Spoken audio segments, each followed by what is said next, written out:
दल बदल कानून। भारत में दल बदल का जो कानून था वो 1985 को 52वें संविधान संशोधन के द्वारा लाया गया, जिसमें 10वीं अनुसूची को जोड़ा गया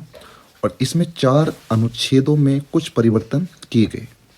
जैसे आप जानते हैं कि भारत में जो दल बदल का कानून था, ये 1985 को आया और ये 52वें संविधान संशोधन के द्वारा आया। इसमें 10वीं अनुसूची को संविधान में जोड़ा गया था पहली बार 1985 में, और थोड़ा परिवर्तन इसमें 4 अनुच्छेदों में भी हुआ। अगर हम इसके संबंध में बात करें कि दल बदल कानून लाने की आवश्यकता क्यों पड़ी। देखिए, आमतौर पर आपने देखा हुआ होता क्या कि जब कोई राजनीतिक दल चुनाव लड़ता है, तो उस राजनीतिक दल से जो चुने हुए व्यक्ति होते हैं, वो कभी कभी किसी प्रलोभन में आकर या किसी राजनीतिक दबाव में आकर अपने दल को छोड़कर दूसरे पार्टी में या दूसरे दल को ज्वाइन कर लेते हैं, या अपने दल से किन्हीं कारणों से इस्तीफा दे देते हैं, जिससे जो जनता का मत होता है, कहीं ना कहीं ये माना जाता है कि जनता पर एक बोझ हो गया, एक बोझ की तरह हो गया कि उसको दोबारा चुनाव कराना पड़ेगा, चुनाव में भाग लेना पड़ेगा। उसके जनप्रतिनिधि ने, कहा जा सकता है, एक तरीके से धोखा दे दिया अपने राजनीतिक दल को भी और जिस क्षेत्र से वो चुनाव लड़ा वहाँ की जनता को भी। इसलिए भारत में दल बदल कानून जो है ये लाने की आवश्यकता हुई, जिसे 1985 में भारत की संसद ने 52वां संशोधन कर कर लाया। इसके लिए अनुसूची जोड़ी, जैसा कि अभी बताया कि 10वीं अनुसूची। और एक बात ध्यान देने योग्य कि भारत के अंदर दल बदल जो कानून बना, ये केवल संसद के सदस्यों पर लागू होता है या फिर राज्य विधानमंडल के सदस्यों पर ही लागू होता है। कहने का अर्थ ये है कि ये पंचायत में चुने हुए सदस्यों पर लागू नहीं होता, ये नगर निकाय के चुने हुए सदस्यों पर लागू नहीं होता। इसको हम इस तरीके से भी समझ सकते हैं कि जब राजनीतिक दल के टिकट पर या राजनीतिक दल के चुनाव चिन्ह पर कोई सदस्य चुनाव जीतता है, और आप जानते होंगे भारत में आमतौर पर संसद या राज्य विधानमंडल के जो सदस्य हैं वो किसी दल के चुनाव चिन्ह पर जीतकर ही सदन के अंदर पहुंचते हैं। अगर हम बात करें कि 4 अनुच्छेदों में परिवर्तन, सबसे पहला जो परिवर्तन था अनुच्छेद 101, जो संसद के परिदृश्य में था, और राज्य विधानमंडल में अनुच्छेद 190। इसमें कहा गया कि जब कोई सदस्य अपना पद रिक्त करेगा, जब स्थानों का रिक्त होना होगा, जैसे किसी संसद सदस्य ने या किसी राज्य विधानमंडल के सदस्य ने अपने दल को छोड़ा, उस पर दल बदल कानून लगा, तो उसकी जो सीट है, उसका जो स्थान है, उस सदन में वो रिक्त माना जाएगा। ऐसा संसद के परिदृश्य में अनुच्छेद 101 में है, और राज्य विधानमंडल के परिदृश्य में अनुच्छेद 190 में ये वाली बात कही गई है। अभी मैंने आपको बताया राज्य विधानमंडल में कुछ राज्यों में 2 सदन होते हैं और कुछ राज्यों में 1 सदन होते हैं। अगर मैं बात करूं कि जिन राज्यों के अंदर 1 सदन की व्यवस्था है, तो ऐसे राज्यों के अंदर केवल आपकी विधानसभा होगी। और अगर हम बात करें कि जिन राज्यों के अंदर द्विसदनीय व्यवस्था है, तो वहां विधानसभा के साथ साथ आपको विधान परिषद भी देखने को मिलेगी। जैसे आप जानते होंगे उत्तर प्रदेश के अंदर विधानसभा भी और विधान परिषद भी है। बात अगर हम पार्लियामेंट की करते हैं, संसद की, तो ध्यान रखिएगा संसद के अंदर एक लोकसभा होती है और एक होती है राज्यसभा। तो भारत में दल बदल कानून या तो विधानसभा सदस्यों पर लगेगा, या विधान परिषद के सदस्यों पर लगेगा, या लोकसभा और राज्यसभा के सदस्यों पर ही ये दल बदल कानून लगाया जा सकता है। आगे बात करते हैं कि दल बदल कानून है क्या। ध्यान दीजिए, दल बदल कानून आखिर है क्या। देखिए, जब कोई संसद का या राज्य विधानमंडल का कोई सदस्य, संसद का अर्थ यह है कि चाहे वो लोकसभा को, चाहे वो राज्यसभा का, और जबकि राज्य विधानमंडल के अंदर जिन राज्यों में 2 सदन है, तो वहां चाहे वो विधानसभा का सदस्य हो, चाहे विधान परिषद का सदस्य है, तो संसद या राज्य विधानमंडल का कोई सदस्य किसी भी दल के चुनाव चिन्ह पर जब चुनाव जीत जाता है और दूसरे दल में अचानक वो शामिल हो जाता, तो उस पर दल बदल कानून लागू कराया जा सकता है, या हो सकता है या नहीं भी हो सकता है। इसके लिए कुछ कंडीशन दी गई हैं। तो ध्यान रखिएगा, जब कोई व्यक्ति किसी राजनीतिक दल से चुनाव जीतकर और अपने दल को छोड़कर दूसरे दल में शामिल होता है, तो ये समझा जाता है कि इस व्यक्ति ने अपने दल के साथ धोखा किया, अपनी जनता के साथ धोखा किया, तो उस पर दल बदल कानून लगे या ना लगे। एक बात नोट जरूर करना कि दल बदल कानून जो है केवल विधान परिषद, विधानसभा और केंद्र में राज्यसभा, लोकसभा के सदस्यों पर रखता है। अन्यथा कितने भी भारत में चुनाव होते हैं, चाहे राष्ट्रपति का चुनाव हो, उपराष्ट्रपति का चुनाव हो, पंचायत चुनाव हो, कोई भी चुनाव हो, इन चारों चुनावों के अलावा दल बदल कानून नहीं लगता। अब प्रश्न ये उठता कि दल बदल कानून किस पर लगेगा या किस पर नहीं लगेगा। देखिए, सबसे पहले हम बात करते हैं कि दल बदल कानून का लागू होना। जब किसी सदस्य पर दल बदल कानून लागू हो जाएगा,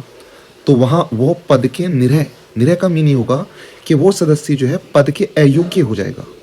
देखिए, अगर हम बात करें कि किन सदस्यों पर लागू होगा, अगर मैं राजनीतिक दल के सदस्यों के संदर्भ में बात करूं, तो अगर कोई राजनीतिक दल का सदस्य अपनी इच्छा से, अपनी स्वेच्छा से अपने दल को छोड़ देता, तो उस पर दल बदल कानून लगाया जा सकता और उसको अपने पद को छोड़ना पड़ेगा या फिर उसको उसके पद से हटा दिया जाएगा। दूसरी बात अगर मैं करूं कि अगर वो राजनीतिक दल का सदस्य सदन में दल के निर्देश के विरुद्ध मत देता है और 15 दिन में अगर इसके लिए क्षमादान नहीं मांगता, तो उस पर भी दल बदल कानून लागू होता। देखिए, इस बात को आप अच्छे से समझिए कि अगर मान लीजिए कोई सदस्य कांग्रेस का है या कोई सदस्य बीजेपी दल से है,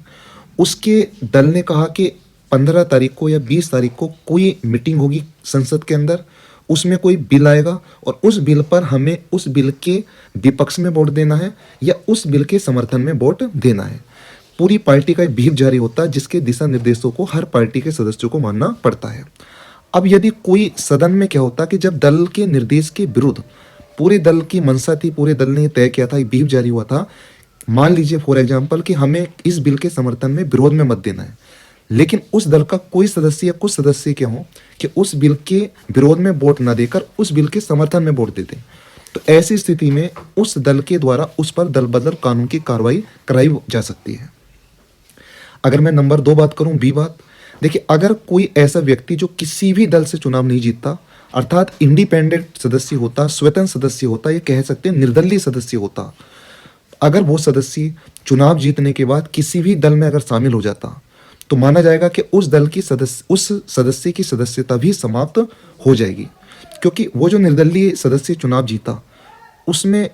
उस क्षेत्र की जनता ने किसी भी दल को नहीं स्वीकारा, इसलिए उस निर्दलीय व्यक्ति को चुनाव जिताया, तो माना जाता कि इसने जनता के मतों की अवहेलना की, इस कारण उस पर दल बदल कानून लगाया जा सकता। अगर हम बात करें नंबर 3 की, तो देखिए, आप जानते होंगे कि लोकसभा में भारत के राष्ट्रपति के द्वारा, अगर हम बात लोकसभा की करते हैं, देखिए, लोकसभा में 2 सदस्यों को राष्ट्रपति मनोनीत कर सकता, राज्यसभा के अंदर 12 सदस्यों को राष्ट्रपति मनोनीत कर सकता, विधान सभा के अंदर जो है वो राष्ट्रपति 1 सदस्य को मनोनीत करता, और जबकि विधान परिषद के अंदर भी अलग अलग तरीकों से सदस्यों को मनोनीत किया जाता। अगर इन चारों सदनों में कोई सदस्य मनोनीत है और मनोनीत होने के 6 माह के बाद अगर वो किसी दल में शामिल हो जाता, तो उस पर भी दल बदल कानून लगाया जा सकता है। तो इस प्रकार हमने जाना कि किन सदस्यों पर दल बदल कानून लगेगा, और अगर इन सदस्यों पर दल बदल कानून लगता तो इन सारे सदस्यों को उनके पद से हटाया जा सकता। अब बात यह आती है कि कौन ऐसे सदस्य होते कि जिन पर दल बदल कानून लागू नहीं होता। अगर हम नंबर 1 बात करते तो ध्यान से सुनना कि अगर पहला पॉइंट हम देखें तो 1/3 या उससे अधिक सदस्य, इसका मीन ये हुआ कि मान लो अगर कांग्रेस पार्टी के 60 सदस्य हैं और अगर 60 सदस्यों का 1/3 सदस्य या उससे ज़्यादा सदस्य एक साथ मिलकर पार्टी छोड़ते हैं, तो इसका मतलब हुआ लगभग 20 या 20 से ज़्यादा सदस्य।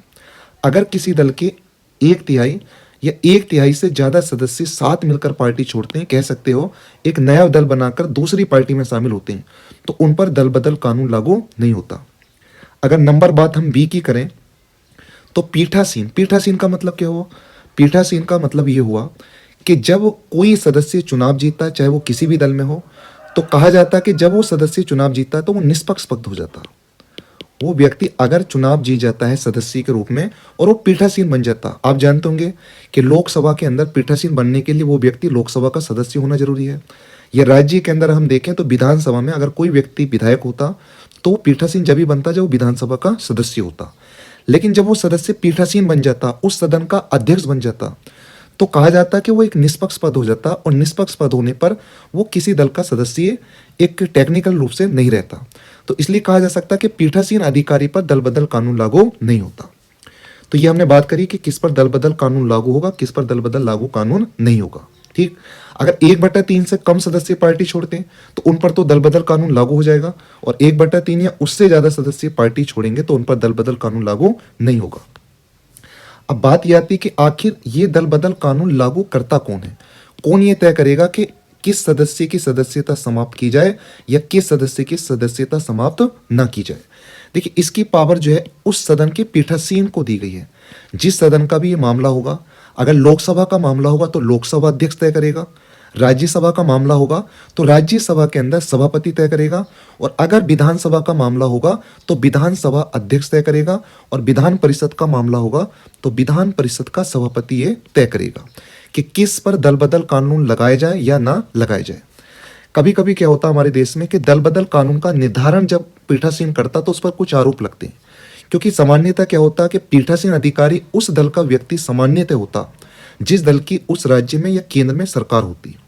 तो ये माना जाता है कि वो अपने दल से प्रभावित होकर ही फैसले लेगा।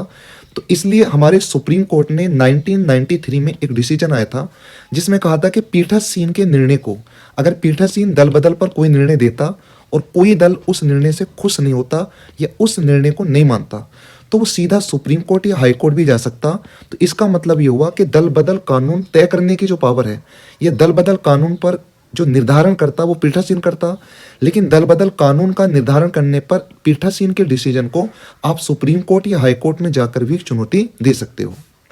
तो ये बात हो गई हमारी दल बदल कानून की। इससे काफ़ी बेहतर क्वेश्चन एग्जाम में बन सकते हैं। जैसे क्वेश्चन बन सकता है कि निम्नलिखित में से किस पर दल बदल कानून लागू नहीं होता। तो आपको ये पॉइंट अच्छे से ध्यान रखने। एक दल बदल से संबंधित एक संविधान में संशोधन हुआ था, 51वां संविधान संशोधन 2003 में। अभी लास्ट टाइम उत्तराखंड और अदर स्टेट के कई एग्जाम में इससे सवाल पूछे जा चुके हैं। जैसे अगर मैं पहली बात करूं, 51वां जो संविधान संशोधन है 2003 में हुआ, ये बड़ा इंपॉर्टेंट संशोधन है, ध्यान रखिएगा। भारत की जो मंत्री परिषद होगी, केंद्र सरकार की अगर मैं बात करूं तो भारत की जो मंत्री परिषद होगी उससे हम कह सकते हैं कि केंद्र सरकार की जो मंत्री परिषद होगी वो प्रधानमंत्री के समेत ध्यान रखिएगा कि लोकसभा में जितनी सदस्य संख्या होती उसका 15% से ज़्यादा नहीं हो सकती। दूसरी बात, अगर हम राज्यों की बात करें तो ध्यान रखिएगा किसी राज्य में जितनी विधानसभा के सदस्यों की संख्या होती उसका 15% से ज़्यादा मंत्री परिषद के सदस्यों की संख्या नहीं हो सकती। ये जो प्रावधान किया गया था 91वें संशोधन 2003 में किया गया। अर्थात केंद्र सरकार में अधिकतम मंत्री परिषद में उतने मंत्री बन सकते हैं जितने लोकसभा में कुल सदस्य संख्या होती उसका 15% के बराबर। जबकि अगर हम राज्यों की बात करें तो राज्यों के अंदर मंत्री परिषद में मुख्यमंत्री के सहित अधिकतम मंत्रियों की संख्या जो हो सकती है वो विधानसभा की कुल सदस्य संख्या का 15% हो सकती है। अगर हम दूसरी बात करें कि 91वां संशोधन 2003 में क्या हुआ था, दल बदल होने पर अगर किसी सदस्य पर दल बदल कानून लागू हो जाता तो वो व्यक्ति मंत्री पद के अयोग्य माना जाएगा। ये 51वां संशोधन 2003 में कहा गया था, अगर किसी व्यक्ति पर दल बदल कानून हो गया तो उसे मंत्री पद नहीं दिया जा सकता। इसका मतलब ये हुआ कि केंद्र सरकार के अंदर आर्टिकल 75 में इस बात को जोड़ा गया कि दल बदल लागू होने पर किसी सदस्य को आप तत्कालीन रूप से मंत्री पद के अयोग्य मानोगे, उसे कोई भी मंत्री पद नहीं दोगे। दूसरा, अगर राज्यों के संदर्भ में हम बात करें तो आर्टिकल 164 ये कहता, अगर किसी राज्य सरकार के अंदर कोई सदस्य अयोग्य सिद्ध हो जाता तो उसे भी मंत्री पद के अयोग्य माना जाएगा। देखिए अगला नोट करने लायक क्या, अगर कोई दल बदल के बाद